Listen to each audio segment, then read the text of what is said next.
I'm here with Carlo once again, and Carlo has a new product that he's been putting out. I've been using hot foam tools for years. He's got a whole line, but he wanted to combine a bunch of tools together. That was the whole concept here, if I'm not mistaken. Yep. And he's just gonna show us what this is all about. Yeah. So my main focus, again, being a service to the community, is this product is basically an accumulation of knowledge that I've built over the last 4 years. I've always wanted to put hot wire foam cutters in the hand of hobbyists because through the main manufacturers, their stuff's pretty expensive, you know, especially if you don't use the tool all the time. So again, I wanted to kind of have a versatile tool that, you know, somebody can buy just one unit and they can use it for years. I mean, it would last for a long time.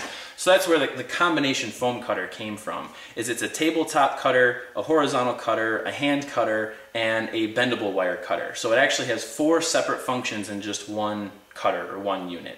And what we're gonna do this as sort of an unboxing. So if you were to purchase one of these and I would send it to you, the retail price is $90 US, and it's flat rate shipping. So shipping included. It's just 90 bucks. You got a cutter.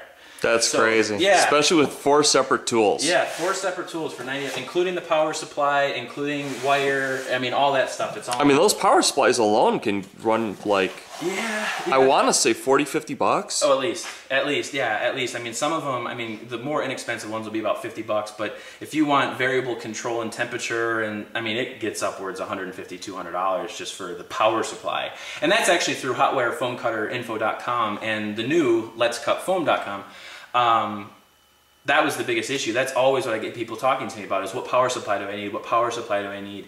And what I did was, again, it took me about a year or so to completely develop this product. It took at least a solid 3 months, maybe 4 months, to research just a power supply that would work in combination with different wire gauges. I had wires sent out to a couple people here in the area, a couple people in the community just doing testing for me. Hey, what doesn't work? What does work? Is your wire breaking? All that kind of thing. Nice. So it's, like I said, I've taken a lot to sort of develop this, but here's what we're gonna get. When the product is shipped to you, you're basically gonna see it packaged very similarly to this.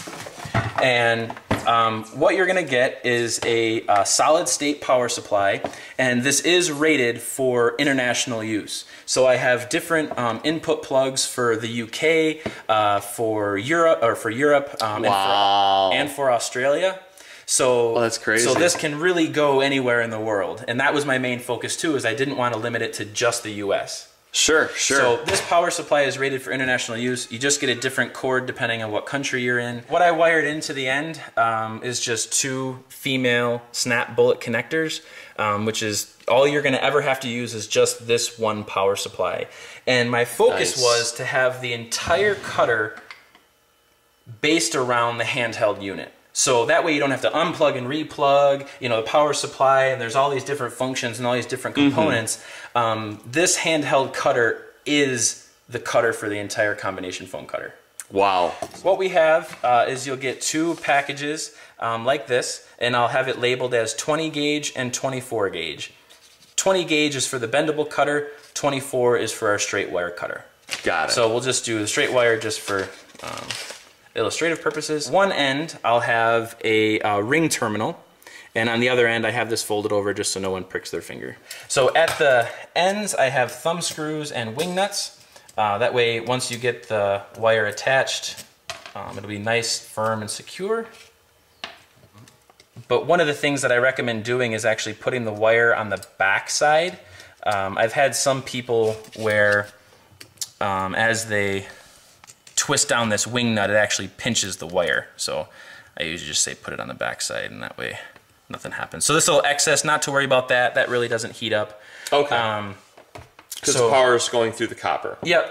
The power basically, it comes up through each of the arms, across the wire, and back down the other side out to the power supply. And the only thing that gets hot is pretty much the wire. Yep, and the copper tubing I think gets a little warm, but even then it's not really hot to the touch. Won't hurt the touch. Gotcha. Yep, exactly. Okay. If you have a metal workbench, you know, try not to let the metal touch the ground. Exactly. But the good thing is this power supply has built-in fail-safes. So even if this does short circuit, or you use a wire that's too short, because you can bend this, you know, to whatever length that you want, the power supply will just turn itself off. Nice. So you don't have to worry about overpowering your power supply. Let me just grab a piece of foam real quick. Great, great, great. Let's take a look at this bad boy. Yeah. It's got adjustable arms, and this is the assembly here, as well as over here. See how that unscrews and that eye bolt goes on there, or that eyelet, I should say. And here we go. All right. Back with the foam. Thank you, thank you. So anytime you apply heat to a wire, it's going to expand. It's just a normal property of the wire itself. So there are a couple of different ways that you can account for that wire expansion. You can, again, bend the arms out, or you can twist the wire just a little bit, again, and it puts a nice amount of tension on the wire, so it's not saggy, basically. Okay, great. So these actually cause this to stay firm. Yeah, yeah. Unlike another company that I won't mention, that I've got to grab it in like strange kung fu grips to make like it, to make it actually cut straight. And it's actually good that you bring that up, because what I used to do is I did put wing nuts on this side too, but I switched it out for a nylon locking nut. And what I found is that with the amount of tension that I apply here in the shop, it's perfect. I don't over tighten it, and it's not too loose, so that, again, yeah, it doesn't slip and slide and come together. Right, which makes it difficult to work with. And even if you do, you just take a little set of pliers and just twist that and it tightens back Just up. tweak it, absolutely. So this is plugged in, and let's see what it can do. Look at that. There we go. Look at that. Nice. So true size. And then again, sometimes you have to do a little bit of adjustment, but either way, it's really not that big of a problem. Can I play with it? Definitely. Let's see what I can do with this bad boy. We'll swap it around here. All right, there we go. Okay. Let me know what you think. All right. All right. Play with this bad boy. I have the let's see Terrainaholic in my shop. Orkiness here, and you can do like teeth or like cliff face. I like how he did that. Let's see. A lot of people are doing like, ooh. You can do like a profile, like eyes, teeth. Oh, very nice. Let's see, what else can we do? And you can use combinations of techniques, breaking along with this. Geez, there's so much I can do. I don't know what I want to do. You can cut relatively straight. Let's say you want to put a bevel on a pillar. There's your bevel. You can go straight down. I want to keep some of the edge to do some other stuff with. So you want to do some block work.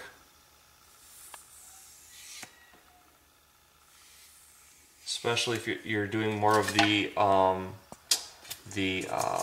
steampunk style games. You can do that. I'm going to keep this as a tutorial. There you go. There you go. And just for games like your 15mm games where you're going up a hill, you can do a nice gradual curve going down along the slender one. And then you've actually got two that you can use for the hill. There and there. So there's a ton of things you can do with this. We're not even playing with this. I mean, unless you want to. Yeah, we'll get to it. You'll see it. So, okay, I will take over and I'll let you do that part. So usually what I'll do when I am done is I'll just unplug one of the leads, and then the electrical current is cut, and usually within just a couple of seconds. Yeah, it's surprisingly fast how much it cools down. So I'll switch over to the bendable wire cutter now, so you can kind of get a feeling on that. And let's say they want to get additional wires, they can contact you for additional wires and stuff? Yep, and even, you know, I'm not a hoarder, you know, of information. Oh, like me? No. Oh, of information, right, yeah. If you guys, you know, if you want to buy large amounts of wire, I can, you know, Jacobs Online is who supplies the wire to me. Gotcha. You know, so, I mean, again, it's for me, it's more important for you guys to have a product that you're going to use than me really making money.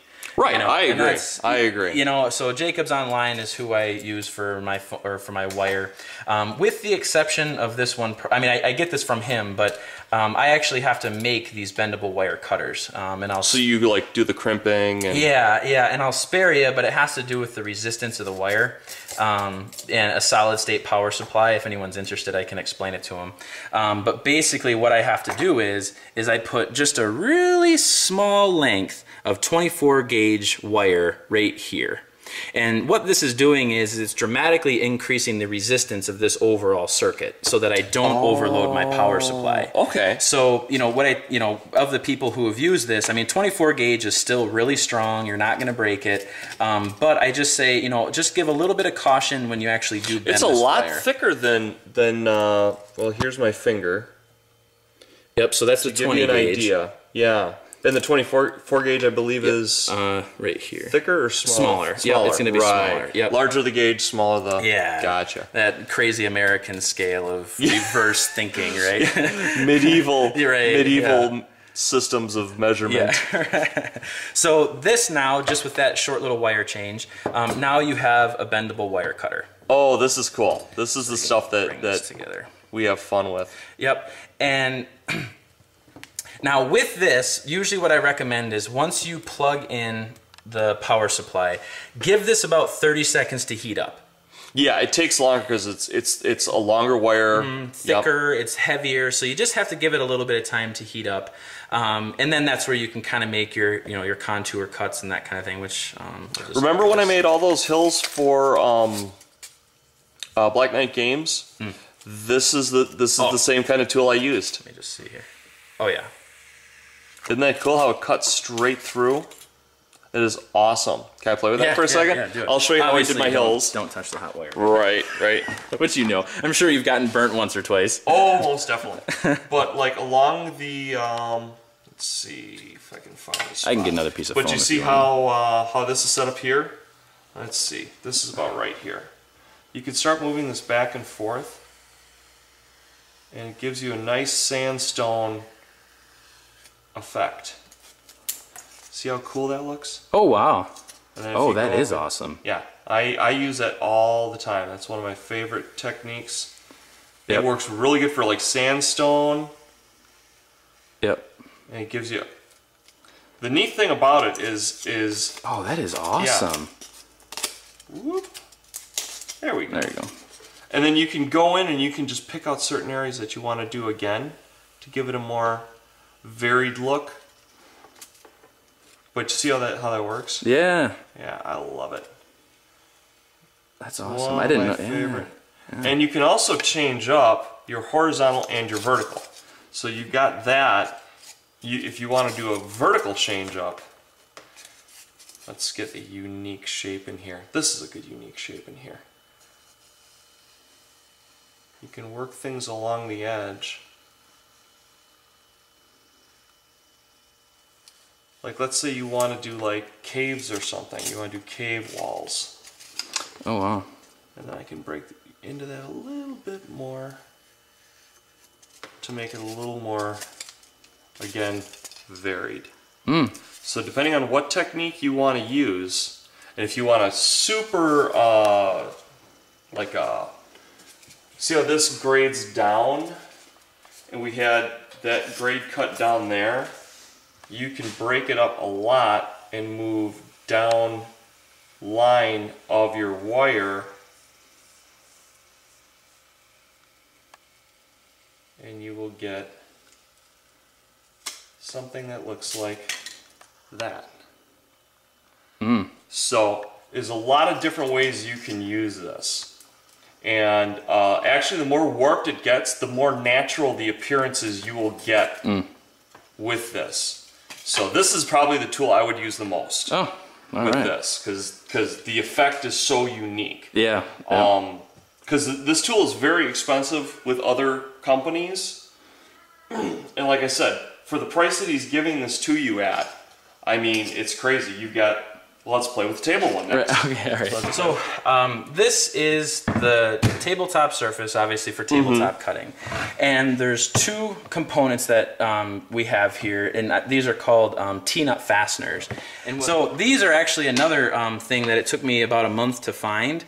These are called turned eye bolts. It's a 3-inch, but the problem that I was having is I wanted the threads to come all the way up to the eye. Most of them stop about halfway down. Right, right. And this is important because when we're setting, we'll do the horizontal cutter first just because that was the part we were talking about. So the idea is, as you can imagine, the eye portion of these eye bolts is where the handheld cutter is going to attach to. Oh, okay. And then this is what basically makes your horizontal cutter. It's a little tight here, but that's okay. Again, you can do this a couple of different ways. You can set these eyes at the same height and basically plane off, say an inch of foam all the way across. But one of the things that I like is setting one high and one low. Because then you can slide a whole hill through. Yeah. Right. We first want to start by getting one side attached. Oh, I see. That's very clever. Partially attached for that matter. And because like I said, the main focus of this cutter is that it's all based around the handheld unit. So you don't have to worry about, changing power supplies and that kind of thing. It's basically just attaching. Because it's all coming through the same housing. All coming through the table, or through the handheld cutter. I've never seen a configuration like this before. This is pretty interesting. I've seen a lot of tools. I've never seen one do that. Yep, and that was, like I said, I mean, it took a long time to develop this, but I'm really happy with how it turned out. So, again, if I had a little bit more time, I would tighten the wire up. But that's fine. I don't know if I have I'm going to grab a piece of foam. Hold it. Yeah, go ahead. So you see how it's got the angle set up? This is really good for especially like full long table, like apocalypse levels where they're fighting across and going up a hill or something. That's what these are really good for. And you have no idea how long it would take to sand these at that angle. It'd be just stupid amounts of time. Actually, sometimes I'll just grab a pair of pliers. Give yourself a little bit of... Yeah, just give it a little bit tighter wire. There you go. There we go. That should be nice and tight. Okay. So... Alright, let's check this bad boy out. Wow. And you can double your cutting. And it'll slow down as you cut just because the heat's being consumed as it cuts. Right. And that's why I tell people, just go with the speed of the cutter. If you start pushing too hard, that's where you're going to start to break wire. The 24 gauge, again, is very, very strong. Some other companies will use 26. But when you get a 24 gauge wire, it's actually a little bit hotter, it burns a little bit faster, and it's a bit stronger. Because of the smaller diameter. Bigger. Bigger all diameter. of it. I know. Yep. So, but check that out. He's got two now. Two varying length hills. So if you were to do like a valley type scenario with a valley on each side, boom, you've got one side valley over there, and you got the other side valley over there. Very nice.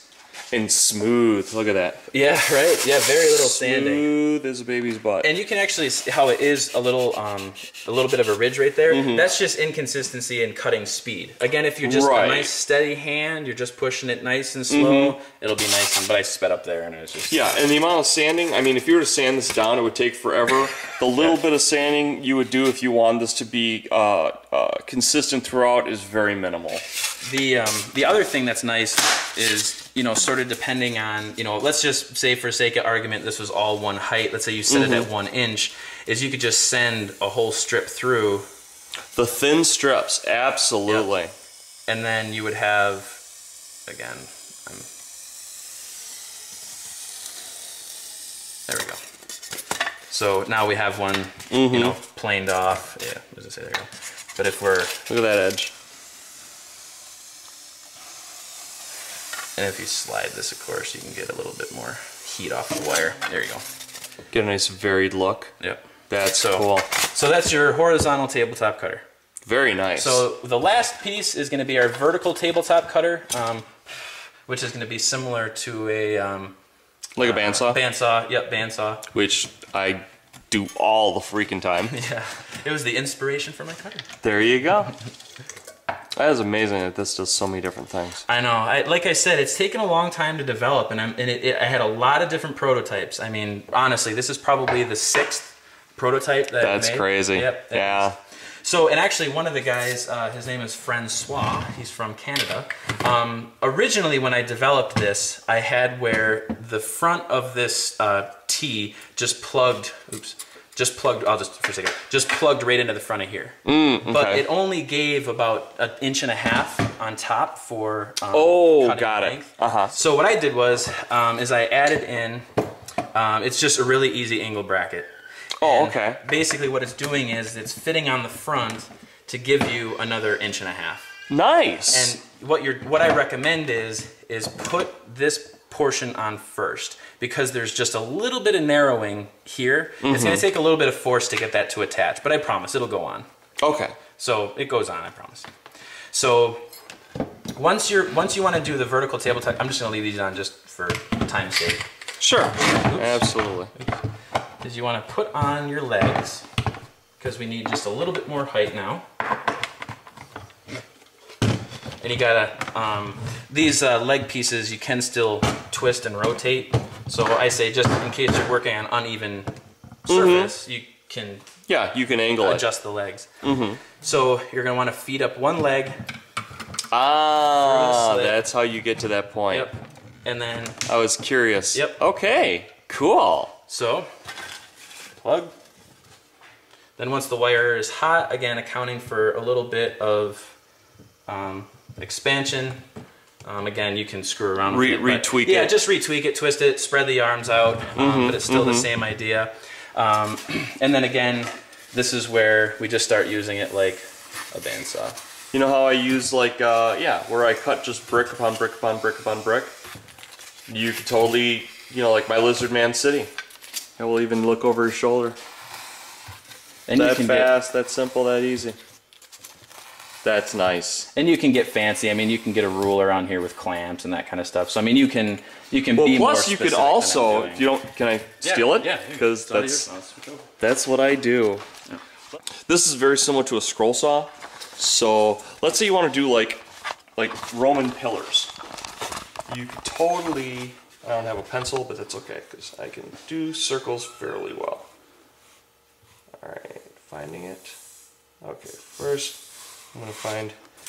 That's like a half.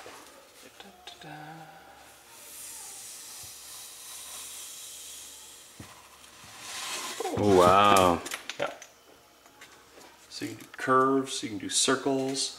And again, we're doing this super duper fast. Yeah, you can get this perfectly vertical. Yep. So the next one is even if you want to actually rotate your arm. Oh, that's cool. You can set it. That is cool. Yeah, I like that. These weren't there, so we'll just run it off the back. Sure, that's fine.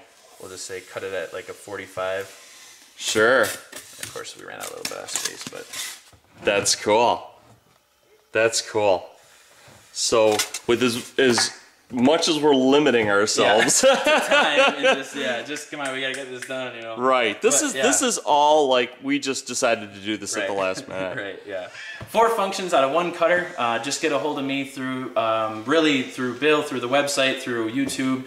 But you can go to letscutfoam.com or hotwirefoamcutterinfo.com. Just get a hold of me through the website, and I'll get you guys all set up with a cutter. Power supply should be ready to go to Europe, UK, and Australia, in addition to the US. Outstanding. Thank you so much, Carlo. Yep.